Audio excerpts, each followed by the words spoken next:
People think the scariest part of being a park ranger is the wildlife.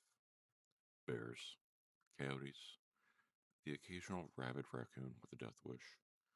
But those aren't the things that keep you up at night.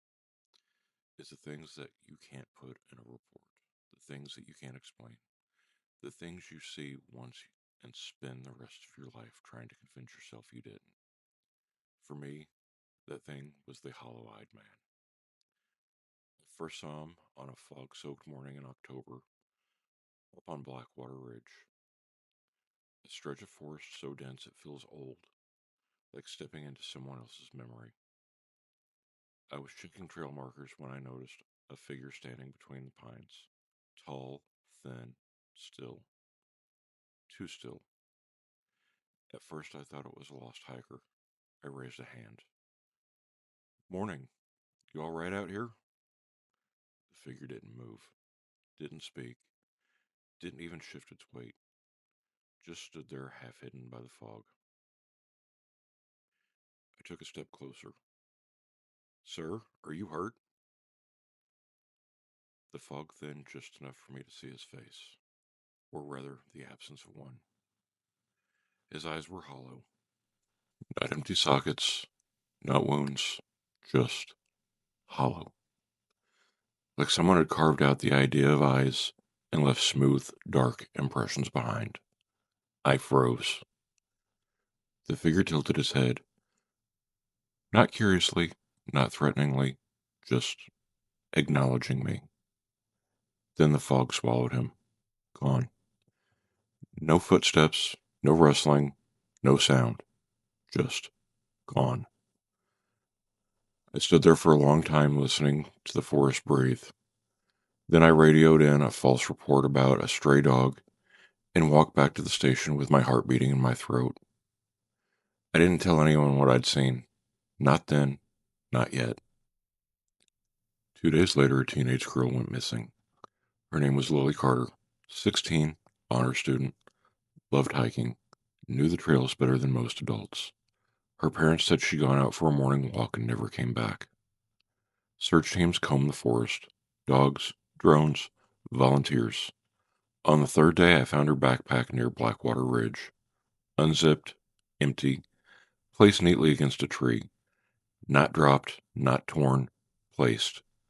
Like someone had set it down with care. I radioed it in. Porter, my supervisor, arrived 10 minutes later. She crouched beside the pack. Animal? No, I said. She looked up. You sure? Yeah. She studied me. You look like you've seen a ghost. I didn't answer, because I wasn't sure ghost was the right word. That night I couldn't sleep. Every time I closed my eyes, I saw those hollow impressions where I should have been. Around 2 a.m., I drove back to the ridge. Not because I thought Lily would be there, because something was pulling me. The forest was silent. Too silent.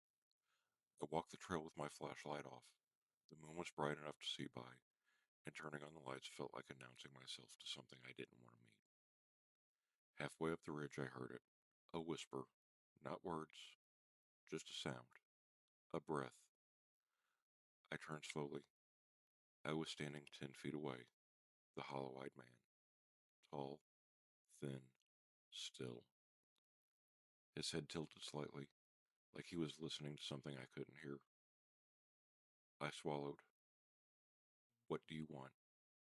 He didn't answer, didn't move, didn't breathe. The forest around us felt thinner, like the air was being pulled towards him. Then he raised an arm, slowly, deliberately, and pointed. Not at me, at the ground. I stepped closer. Leaves, dirt, roots, and something else. A footprint. Small, human, fresh. Lily's. I looked up. The hollow eyed man was gone. I followed the footprints down the ridge, across a dry creek bed, into a narrow ravine I'd never noticed before.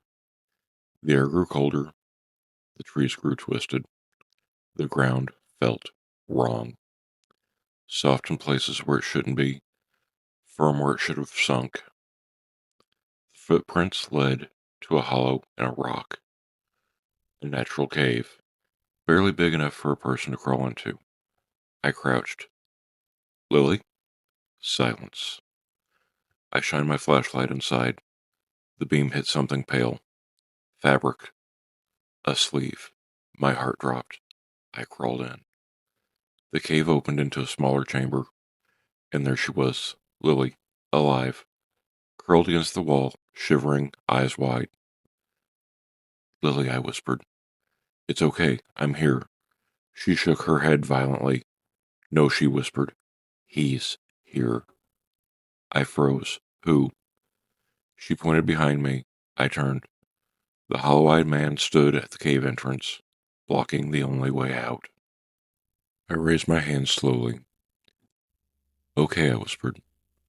Okay, just let us go. The hollow-eyed man didn't move, didn't react, didn't acknowledge me. He just stood there, watching. Or whatever the hollow impressions counted as watching. Lily clutched my arm. He doesn't want us to leave. I swallowed. Why not? She shook her head. He's not keeping us here. I frowned. Then what is he doing? She whispered. He's keeping something else out. The cave trembled. A low, distant rumble echoed through the stone. Not thunder, not an animal. Something deeper, something older. Something that made my bones vibrate. The hollow-eyed man stepped forward. Not towards us, towards the sound. He raised both arms. The rumbling grew louder. The cave wall shook. Dust rained from the ceiling. Lily screamed. I grabbed her and shielded her as best as I could. The hollow-eyed man stood between us and the darkness beyond the cave, guarding, protecting. The rumbling reached a peak, then silence. The cave stilled, the air settled. The hollow-eyed man lowered his arms. Then he turned to us, tilted his head, and stepped aside. The exit was clear. He was letting us go. I grabbed Lily's hand. Come on. We crawled out of the cave, and the hollow-eyed man didn't follow. He just watched. Still, silent, hollow. As we climbed out of the ravine, I looked back one last time. He was gone. Lily was reunited with her parents. She didn't tell them what happened, neither did I. The official report said she got lost and sheltered in a cave. No mention of the hollow-eyed man, no mention of the rumbling, no mention of the thing he was holding back. Porter asked me privately if I'd seen anything unusual. I said no. She didn't believe me. But she didn't push. Some things are better left unspoken. A week later, I returned to Blackwater Ridge. Not on duty, not for closure, just because I couldn't stay away. The forest was quiet, the air was still, the cave was empty. No footprints, no signs, no hollow-eyed man. I stood there for a long time, listening, waiting, hoping. As I turned to leave, a breeze stirred the leaves. Not a normal breeze, a deliberate one, a whisper, soft, close. Caleb. I didn't jump, didn't flinch, didn't look back. I just whispered, thank you. The forest didn't answer. It didn't need to. Because I finally understood. The hollow-eyed man wasn't a monster. He was a guardian. A warning. A boundary. A reminder that some things beneath the earth are older than fear, older than memory, and older than the forest itself. And he was the only thing standing between us and whatever sleeps below Blackwater Bridge. If you enjoyed tonight's story, please remember to hit that like button or leave a comment. And if you want to hear more from this channel and more stories that we've got written, please remember to hit that subscribe button. It'd mean a lot to us. Thank you, and have a great night.